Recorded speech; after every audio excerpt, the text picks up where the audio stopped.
Good morning, everyone. This is Nick Augustine with Mark Scroggins, and this is the Scroggins Law Group podcast, and it's a video podcast and we're Zooming today. Yeah, it's a little different. As you can tell, we are in the world of the COVID-19 virus right now, hence, t-shirts and hats while I'm coming from you from the home office. I didn't get the memo. I could put on a ball cap, a cowboy cap, but I do want to say nice lamp. Thank you. Appreciate that. All right. So let's get started with everything going on with COVID-19, coronavirus, divorce, and child custody. I've seen a lot of things that have been shared by you as well as other attorneys about judges doing things from home, different things. What cases are up in court, what's not. So right. What's not happening and what is happening right now in the different counties. Well, let me start with one thing and just let everybody know that Scroggins Law Group is up and operational 100%. Everybody has the ability to work remotely and is working remotely, with the exception of an attorney or paralegal or two that occasionally are going into the office, but relatively rarely. Okay, so luckily, I have always invested in technology, so we've had the ability to work remotely for years. And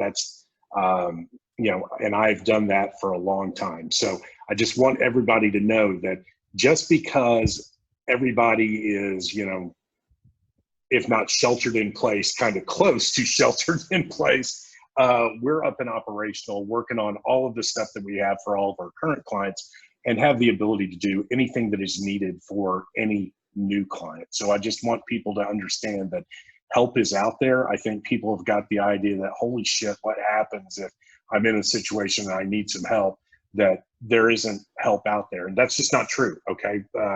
We're here. I'm sure there are lots of other folks that are able to work remotely as well. But what I can tell you is we're up 100%. That being said, let's talk about what's happening right now. And so the first thing that came up when all of this stuff of stay home and don't do things and we're going to extend spring break and the kids aren't going back, there were people that wanted to look at that as, aha, I've got spring break this year. I just get to keep the kids. Very quickly, the courts in Collin County, in Dallas County, in Denton, and then the Texas Supreme Court came out and said, no, we're not going to have someone trying to take advantage of what is a health emergency for their own gain. And so while they were not, while they are not having enforcement hearings right now and generally throwing people in jail over that, understand that very possibly could be coming down the pipe, okay, if you try to do something like that. So all of the courts are a little different. Collin County, I think, and Denton County are a little better set up for technology than Dallas County is. So the Collin County courts kind of jumped right into this thing in the middle of it, and they have been handling hearings by Zoom. So much like what we are doing here today, the difference being the courts, as promulgated by the Supreme Court of Texas, are handling what are called essential hearings, okay? So, or essential matters. So what exactly are essential matters? Well, CPS cases, criminal cases, things of that sort. So let's just confine ourselves to the world of family law and where that comes into play. Typically, courts are handling hearings where there is family violence that has been involved. They are handling, so protective orders, temporary restraining orders. Let's say that with all this staying at home, and the liquor stores are open and, booze can be delivered and people are staying home and drinking, and it, turns into a bunch of stuff. And maybe, that drug or alcohol problem that dad has had a problem with has just escalated. And so he's not really in shape to take care of the kids. The courts are hearing that kind of stuff. So they're doing these hearings, like in Collin County, via Zoom, okay? Originally, it was said that, these essential hearings were going to be done in person. That was changed pretty quickly. In Dallas County, I think it is a little bit of a moving target. I think that the issue has been forced because of the county judge, Clay Jenkins, order coming down of, what limitations are going to be in place. We've got some hearings that are in Dallas County that involve some of these things next week. And it's my understanding that that is going to be done by Zoom. So I'm going to be interested to hear how that goes. It is a different process. The courts don't have the ability to hear as many cases at one time. So typically what is being done on a lot of this stuff is hearings are being pushed out. So like I've got a bunch of hearings and trials that I had in March and April that are being pushed into May. And so the orders that have been put in place by the Supreme Court in these various other counties are going generally up until May 8th. So that's kind of where we sit now. And it's, it's a little different world. Mark, the people who are using Zoom for the first time, including myself, downloaded it on Sunday. Right. Wondering, what do the screens look like? How do we switch things up? Can I make the name bigger on the bottom of the screen? How do I access it? I'm just curious how clients and other people have found the software as far as ease of use and learning it. My experience with most people has been that, once they get it downloaded and understand just the very basics, because I didn't use Zoom until last week. I used other platforms. So like,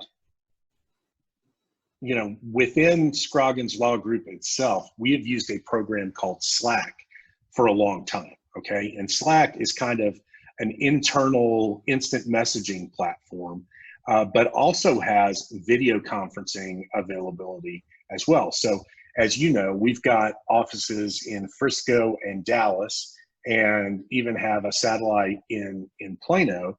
But let's say when I have been traveling, so I can still have a case management meeting where everybody is dialed in, and I say dialed in, but Wi-Fi'd in, doing video conferencing on this. So it's really pretty easy. I've also done things on Skype. I've also done things on FaceTime. We also do things telephonically, so there are lots and lots of different platforms. All of them, I think, are pretty good. There are some that have better bandwidth, I think, and are stronger or a little more steady than others. I think Zoom has been excellent so far. My concern always is if whatever becomes the flavor of the day, you got to hope that they've got the bandwidth to be able to support everybody and their dog getting on it. But I mean, I did a meeting the other day that had 35 participants in it. So, and it handled it. And it's got some really good technology. So, this might be one of those little things that comes out of it, forces a lot of people to get a little bit more technologically savvy than they were, previously. Well, it's a good thing, and it's nice to know that people don't have to worry about talking to their attorney and having the ability as a client to, have a meeting with you like this one-on-one, and also have your paralegal jump in from wherever she is at, and or people from all these different locations. It really makes it a lot easier. So I'm glad that everyone is having a good experience at that. Yeah, I think everybody's gotten has gotten pretty accustomed to it relatively quickly. I think it's been, well, like I said, we've been using it for a long time, so I've been very used to it. Zoom is the only one that's, it's the same, but it's different, if you know what I mean. But I think it's very easy. And the great thing with Zoom is Zoom has a free service as well that I think will allow you to do a conference call for up to 40 minutes and is limited at 100 participants. So, so for most people, that is more than enough to be able to use. For us, we've got the paid version because we sometimes have longer conference calls than 40 minutes. And so for us, that's necessary. But otherwise, it's very easy and it's free. I mean, so the price is right. You can't beat it. let me jump over to a couple of other things, because I know that some people have been wondering, Yeah. you know, if things are just kind of going to hell in a handbasket, okay, are there, you know, can I still file for divorce? Can I file for a modification of child custody? Can, you know, if there have been issues with family violence or drug and alcohol issues, are these things that I can still get before the court? And the answer is yes, okay? It's real important for people to understand that. Now, if you've got something that I'll say kind of rises to a child endangerment type of situation, can you get that in front of the court? And once again, the answer is yes. It might not be quite as rapidly as you are used to, or as I am used to. That's for damn sure, okay? But you can get in front of the court. All of these things can be done. Now, one of the things that you're seeing that the courts, like Collin County sent something out, God, I can't remember if it was yesterday or it might have been Friday, saying that the courts are recommending the use of mediation, even for temporary orders, okay? And so that is becoming more commonplace. Also, with a lot of cases, and this is something that I've used in certain cases where we wanted to be able to control the time frame. And so, like, one of the things that people complain about with Collin County is the 20-minute per side rule, right? Mm-hmm. Well, something that has always been available is what is called private judging, okay? So you can hire someone to act as a judge in your matter to handle hearings, okay? So lots of other judges that are out there, retired, lost in an election, mm-hmm. all of that kind of thing, that can be hired to do private judging. If the case is big enough, or if something is important enough, it might be a good idea to do that. You still have the ability to get documents into evidence, like Emily Miskell's court, the 470th in Collin County. What they have is they want you to upload the exhibits that you're going to utilize in a hearing prior to the hearing. They don't have a specific time that it has to be done as of yet. There are other courts that say it's got to be done like noon the day before the hearing, okay? So that the court has the opportunity to be able to do what needs to be done to those documents prior to. It also makes sure that everybody is actually seeing the exhibits that you are going to utilize. So there are lots of different things that can be done, you know, private judging, using a mediator for temporary orders. So a lot of different things, and not every case needs to have a temporary order hearing. But my point is, if you've got some child endangerment issues, that is still available, okay? Or getting in front of the judge is still available. If you don't have that, but you need a hearing, can the parties afford to have private judging done? You know, and that is something that, you know, it might be worth, you know, spending a few $1,000s between the parties to do that if the case is one of those that can afford it and would benefit from the use of that. And they could do it using Zoom. Absolutely. Right. Absolutely. I mean, so that's the thing. I mean, most of the, you know, I don't know that I necessarily want to say most of the mediators, but a hell of a lot of mediators right away have, you know, been advertising or marketing that, hey, we've got the ability to do that and to handle mediations done remotely. I mean, that's one of the things that is really cool with Zoom, is that you can create conference rooms, so that, you know, that are private. So the mediator could set up, let's say that I represented you in a divorce case. The mediator could pop over into our conference room, okay, and deal with us, and then leave and go to the other conference room and deal with the other party. So there are lots and lots of things that can be done virtually in this that really is pretty damn exciting, in my opinion. All right, so new divorces, modification. What kind of things are you hearing now with, you know, everyone jokes about, everyone saw that meme on Facebook with the the divorce lawyer hiding behind the trees saying, uh-oh, what's going to happen with all these folks being at home in a closed, closed quarters with everyone. It's sort of like the long car ride where all the things get brought up that we otherwise don't have time to talk about during our busy lives. Right. So I think you're going to see a couple of different things. I think some people are going to have found the time to be able to work on their marriage, and it's going to benefit them. Mm-hmm. I think you're going to see the same thing that happens, after Christmas or when the school goes back into session on a lot of others, in that all this togetherness promoted, I need to get the hell away from you.